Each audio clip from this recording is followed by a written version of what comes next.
Warga LDII Kota Banda Aceh pada Minggu 9 Juli 2024 melaksanakan kegiatan gotong royong di sekitar Masjid Al-Mukmin, Desa Lamgogom, Kota Banda Aceh. Acara ini dihadiri oleh puluhan orang yang turut serta dalam membersihkan dan mempersiapkan tempat untuk menyambut datangnya Idul Adha 1445 Hijriah.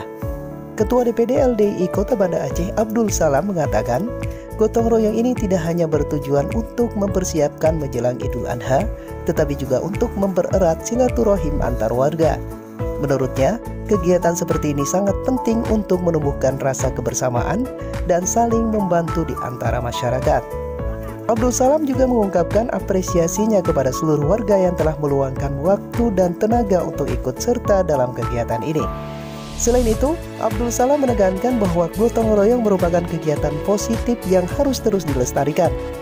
Melalui kegiatan ini, diharapkan dapat memperkuat ikatan sosial dan meningkatkan kesadaran akan pentingnya menjaga kebersihan lingkungan.